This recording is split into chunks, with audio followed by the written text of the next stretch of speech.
Bienvenidas, bienvenidos a una nueva entrevista de Avinews. Hoy tengo el placer de aquí de reunir en Portugal con Manuel Chaveiro.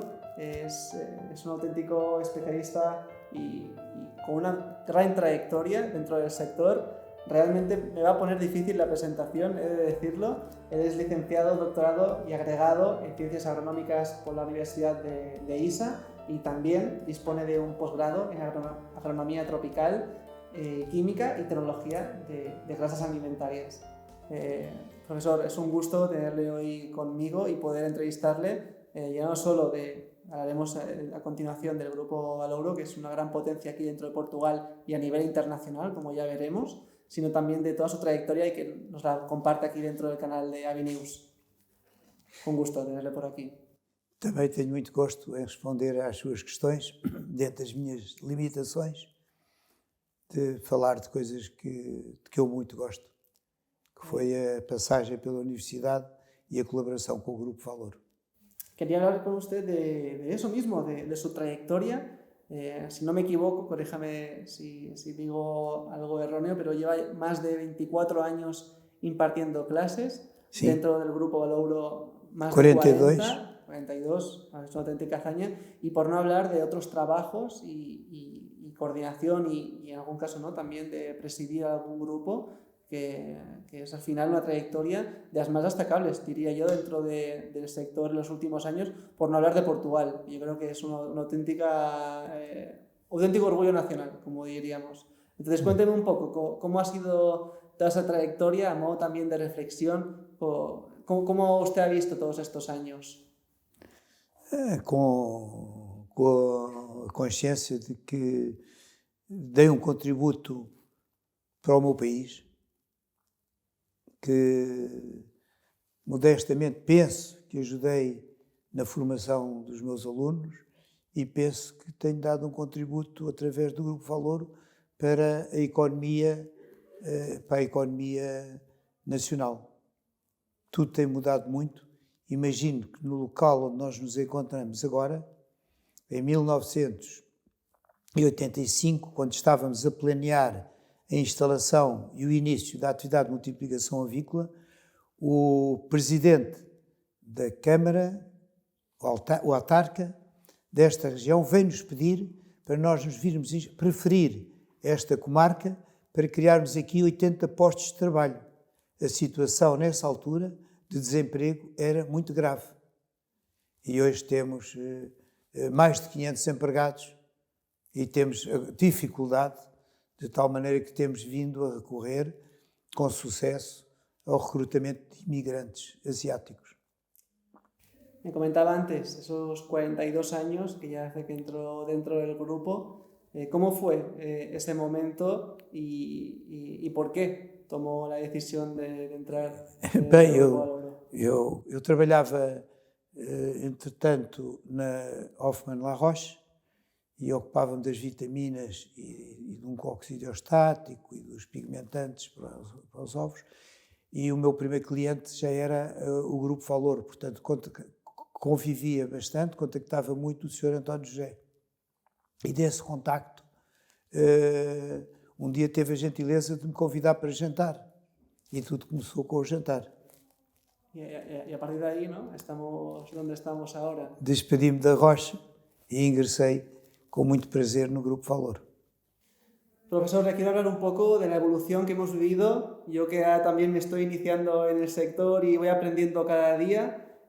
Cuénteme un poco, ¿cómo ha evolucionado el sector estos últimos 20 años? ¿Qué cambios usted definiría como los más importantes?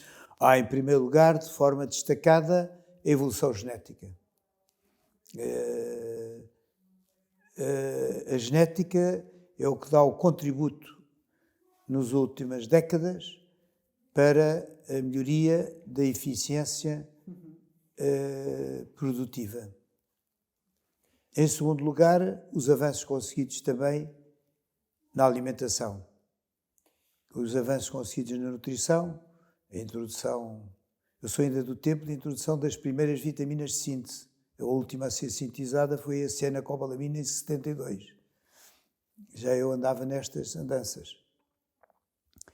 E tive 5 anos, aliás, que trabalhei na Hoffmann La Roche, que então era líder mundial de vitaminas.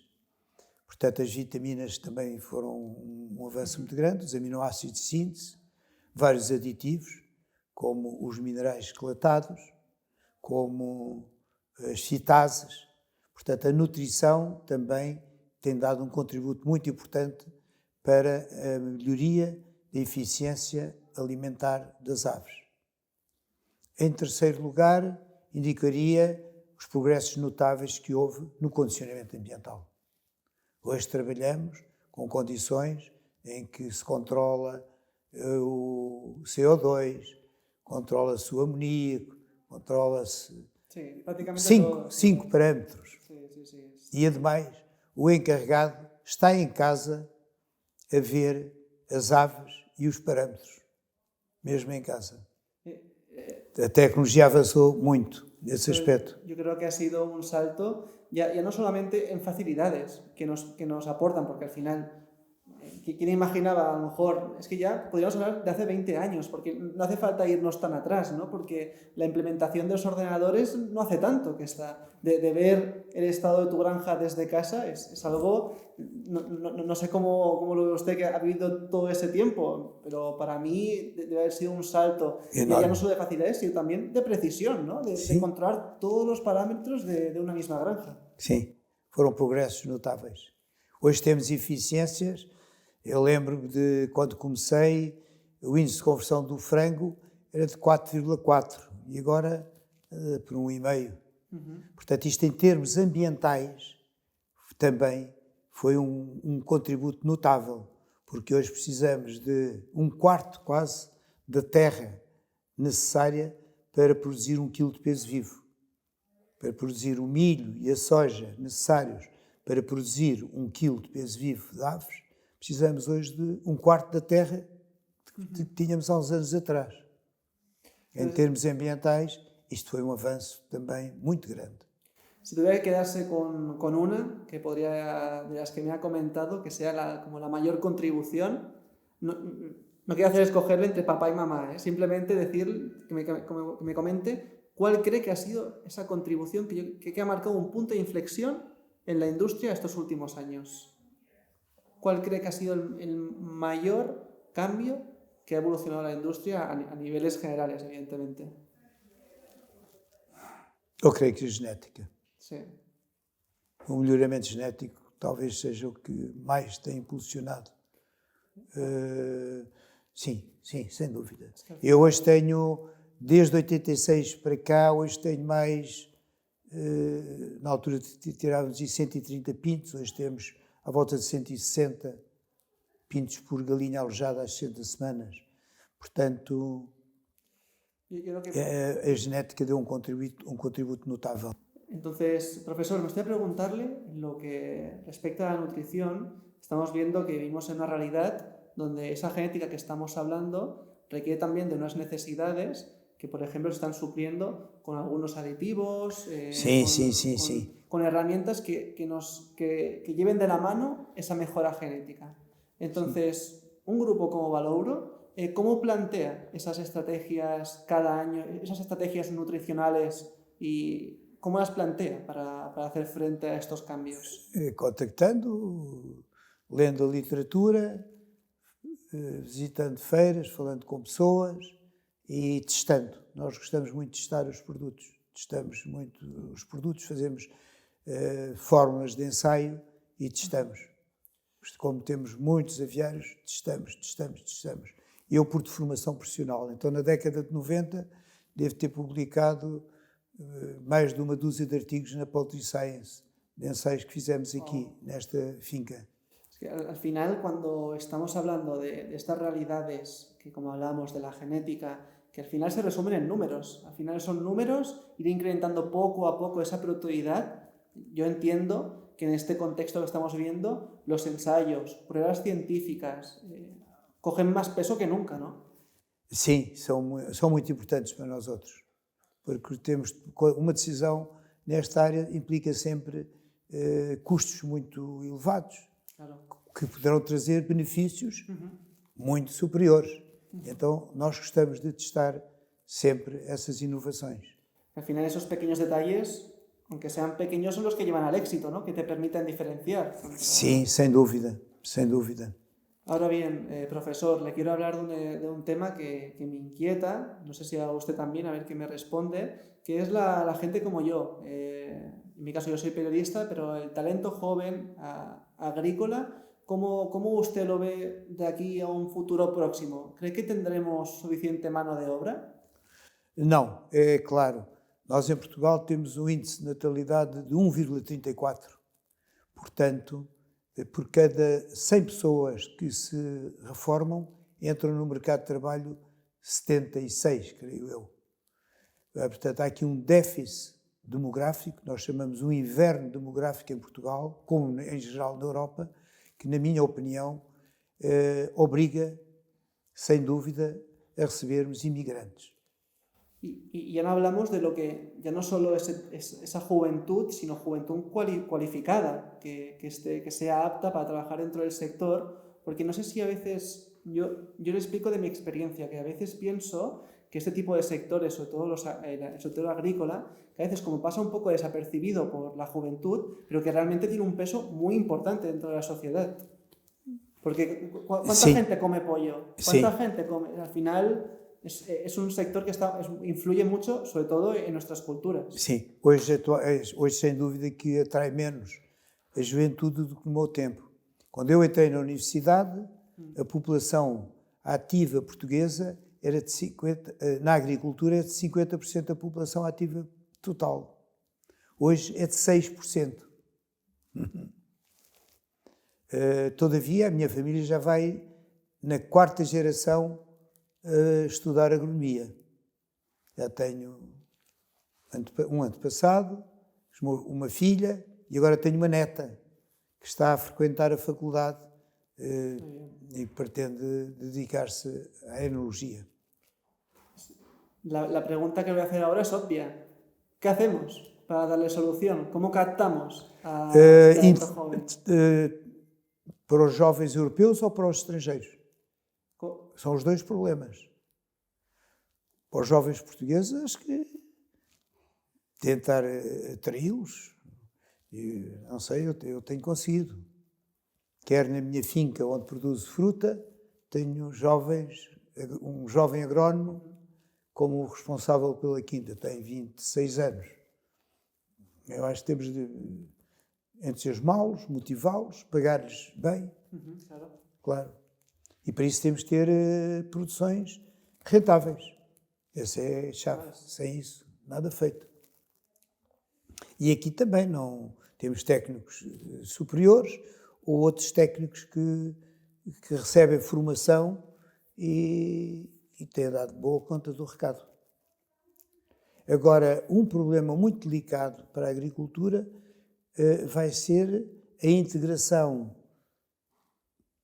com humanidade, com correção dos muitos imigrantes que hão de vir. Nós aqui na companhia temos 70 trabalhadores asiáticos. Tudo corre muito bem. Não temos problemas com eles. Não, estão todos bem instalados, são bem tratados, são remunerados com dignidade. Mas para mim falha uma coisa ainda, que devíamos criar condições em termos humanos para que pudessem agrupar as famílias. Eu só tenho 2 casais, no meio dos 70 indianos, só 2 casais. Mas eu estimulo a que venham os casais, que venham as famílias, para que se sintam mais felizes. Me hablaba antes de producciones rentables. Le quiero poner otro tema sobre la mesa, a ver qué me puede comentar. Y son las nuevas normativas, o por lo que podemos ver para dónde van dirigidas respecto a Europa. Y en lo que afecta sobre todo, por ejemplo, a la producción de pollos.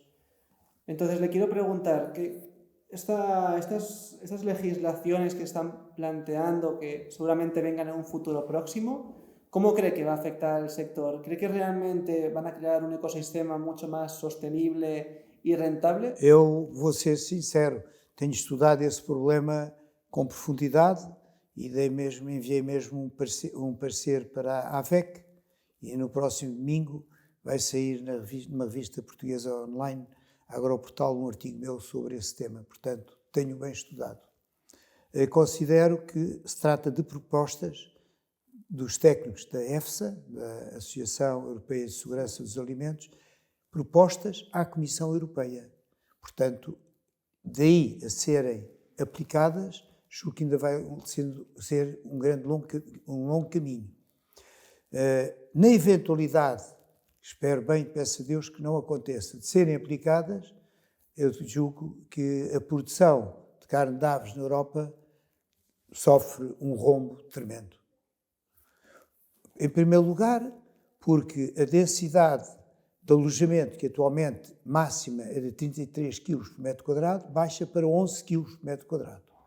Para mantermos esta mesma produção, teríamos de triplicar a área de aviários, com todas as implicações em termos de impermeabilização de solos, portanto seria um choque num ambiente muito mau, em termos ambientais. Em segundo lugar, seria um custo económico que eu julgo que os avicultores europeus não seriam capazes de arcar. E tudo isto terminaria com um custo final do produto muito elevado, e o primeiro critério dos consumidores é o custo do preço da carne. Depois veio o sabor e depois veio o valor nutritivo. É que isto não é bem... Há inquéritos, um recente da OCDE, que revela esta hierarquia de parte da escolha dos consumidores. Portanto, só essa medida seria para mim um desastre. Mas há mais. Não sei se quer que desenvolva outras. Uma outra é só se um dos grandes avanços para baixar o custo de produção e para não afetar o ambiente tem sido a produção de frangos com elevada velocidade de crescimento, agora pretende-se apenas criar frangos com baixa velocidade de crescimento. O que é que acontece? A eficiência alimentar sofre enormemente, porque se for baixa velocidade de crescimento, grande parte do alimento ingerido vai ser destinado a cobrir despesas de conservação e não de produção. Portanto, o índice de conversão alimentar, ou seja, os quilos de alimento que o animal vai ingerir por quilo de peso vivo, sobe enormemente. O custo de produção da carne de aves sobe enormemente, torna não competitiva. Mas o mais grave disto tudo é que ficamos mais expostos aos atuais exportadores de carne de aves para a Europa. Portanto, a Europa que tem tido um declínio, como vimos na área militar, como vimos na indústria, como vimos nas tecnologias, agora também na agricultura, concretamente na produção avícola, se fossem implementadas essas medidas, seria um desastre, na minha opinião. Me gusta que sea crítico porque sí que es verdad que es una opinión yo creo que compartida por bastante gente del sector, y es que a veces estas normativas que se plantean no están asociadas desde una mirada realista, ¿no? Porque por una parte tenemos los productores que está dificultando tener una producción rentable, sostenible, y por otra parte tenemos esos consumidores que vamos a ver, ¿no?, si aceptan ese sobrecoste del producto, porque al final yo estoy de acuerdo con usted que uno de los puntos más importantes que un consumidor se plantea en el momento de comprar es el coste. Entonces, si en ese punto ya estamos atacando directamente a este punto, veremos, ¿no?, cómo evoluciona la situación, pero no parece favorable. Como lhe referi há bocadinho, posso completar, porque eu não acabei. Segundo esse inquérito da OCDE, o primeiro critério do consumidor é o preço, o segundo é o sabor, o terceiro é o valor nutritivo e o quarto é o modo de produção. Portanto, quem está verdadeiramente preocupado com o modo de produção são grupos de interesse ideológico ou económico. E o que se tem passado, que se tem tido conhecimento público ultimamente, do que se passa em Bruxelas, leva-me a recear que haja aqui não só interesses ideológicos, mas também económicos, inclusive de países que queiram exportar mais para a Europa. Totalmente. Entonces, ahora bien, dejamos de banda Europa, vamos a Brasil, otro gigante avícola. ¿Me podría comentar usted cómo está la situación allí en lo que respecta a la producción? ¿Están teniendo también los mismos problemas que Europa? ¿Cómo están encarando estos próximos años? Nós tivemos já uma grande ligação ao Brasil, tivemos inclusive uma firma joint venture com um líder de frangos do Brasil. Portanto, conheço razoavelmente o Brasil, tem um potencial enorme para produzir custos muito inferiores aos da Europa. Dispõe localmente de muito milho, localmente da soja, tem um clima ameno, tem uma mão de obra muito barata, não tem preocupações de cariz ambiental e, portanto, que aqui são muito difíceis de ultrapassar, e, portanto, o Brasil tem todas as condições para ser um grande exportador de carne de frango. Luego también tenemos Estados Unidos. No sé si También. Comparado con Europa, ¿quién me podría decir entre Estados Unidos y Europa que los próximos años va a haber que tenga una mejoría en lo que es la producción avícola? Mas quer dizer, a Europa é o mais caro no mundo. Eu até vou terminar um artigo que publico no próximo domingo, no Agroportal, com uma história muito engraçada.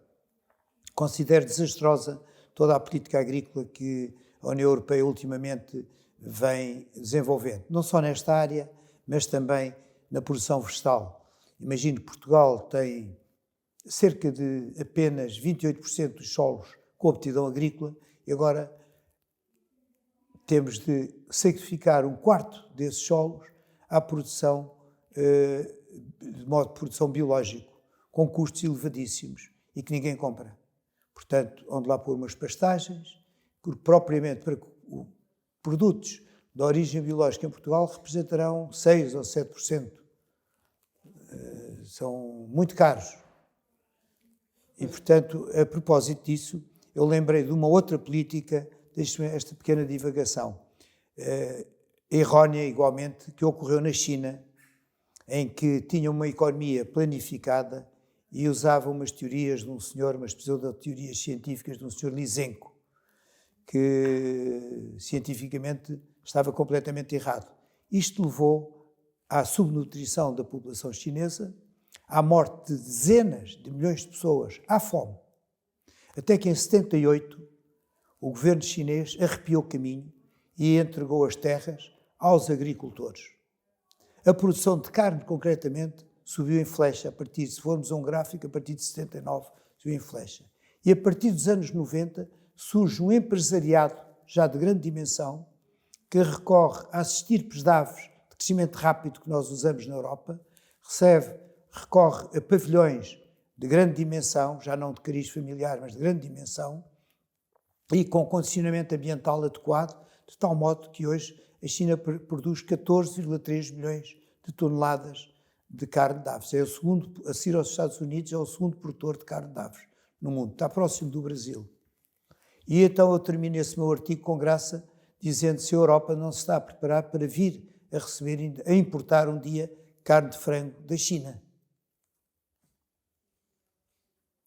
Portanto, há 40 anos a China morria à fome e agora a Europa, para comer, tem de ir importar a carne de aves à China. É uma hipótese. ¿Qué estrategias podemos hacer? ¿Cómo Europa debería enfocar esta situación? ¿Qué debería hacer?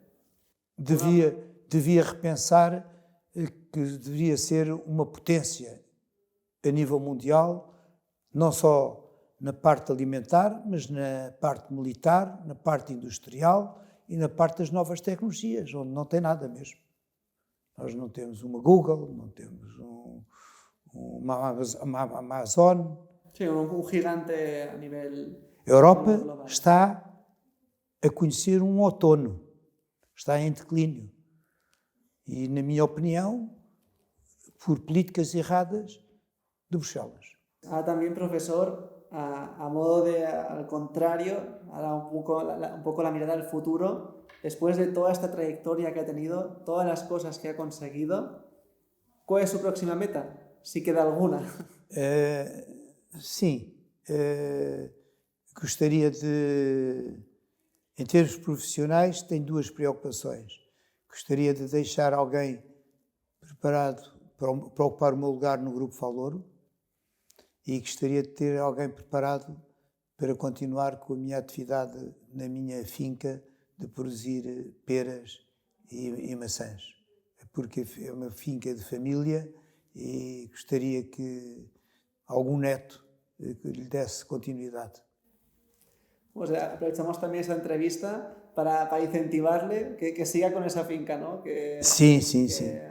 Al final tiene ya no solo un valor ya de producción, sino también familiar, que muchas veces eso vale más que nada. Entonces, profesor, ha sido un auténtico placer, de verdad. Fue un placer mío. Y ver Portugal, que ha sido mi primera vez aquí, de hecho. Es maravillosa la ciudad de Lisboa. Entonces lo dejamos por aquí, que se nos va el tiempo, ojalá estar aquí más horas, pero sí que es verdad que yo creo que nos ha quedado muy bien. Muchas gracias. Muy interesante, yo creo, para Muchas cualquiera gracias. del sector. Hasta aquí la entrevista de hoy. Muchas gracias.